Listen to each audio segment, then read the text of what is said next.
Told him to move his tractor because we're gonna blow dry or blow out this garage with a leaf blower, get all the cobwebs out before we get it wet.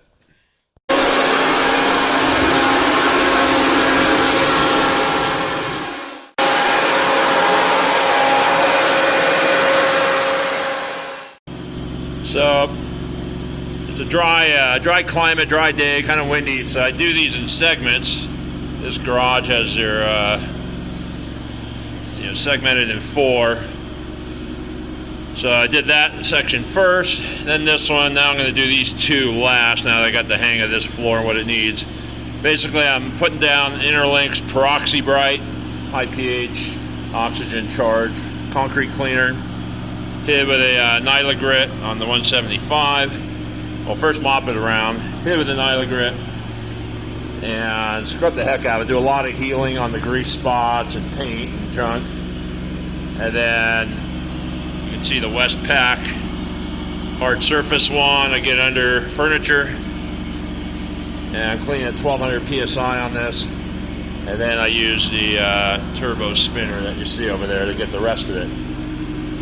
I'm going to put the stealth fan in here and go get a haircut. Today's my birthday, and come back and put down some Sager Seal. Better than nothing. I'm not going to put a topical on a concrete floor that's already this damaged. Any other kind of penetrative sealer can do about the same thing, not much. But I don't charge much either. But this is a 30-year-old floor, so I just tell them really very thoroughly, very in detail what to expect. And I basically give them the white sock guarantee for the first day that if they walk across this floor with white socks, they're going to stay clean. But you can see it's a ranchy type neighborhood, a lot of dirt blowing around here. He's going to bring that tractor back in. It's going to grease up. But normally people do this. I sell a lot of these when people are moving into a house. The floor's filthy from the last owner. They want to keep their new floors, particularly carpet, clean. So they don't have to worry about wiping their feet. Makes a lot of sense. And if I can do it the same day as I'm cleaning the carpet, something like this, just clean it. I don't know, maybe $200 or something like that. Doesn't take too long. That's where his battery acid leaked out of his car. You can see the tread pattern from the tire. Ate it up. The white spot,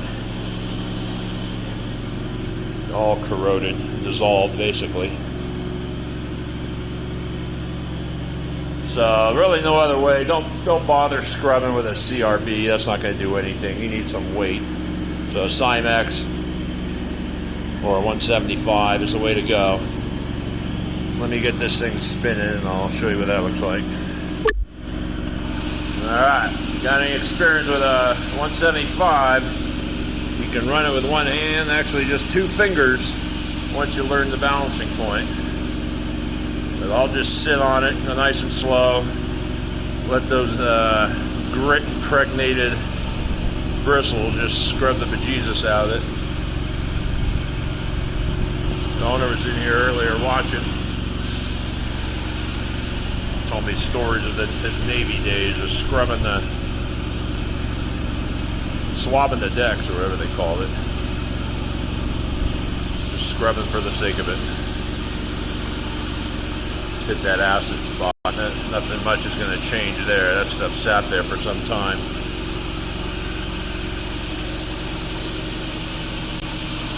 Anyhow, you probably have all these extra tools. Anybody doing hard surface should have a 175 for stripping and scrubbing commercial kitchens where you need that kind of weight. Otherwise, I don't bring this thing out too much.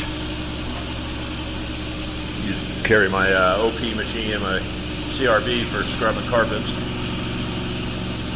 But back in the day, this is all I scrubbed with. This thing with a red fiber pad. So then you got your hard surface one, your turbo tool, whatever brand you like. It's all good. And rinse away. And for choosy mothers, they will love having a clean garage floor.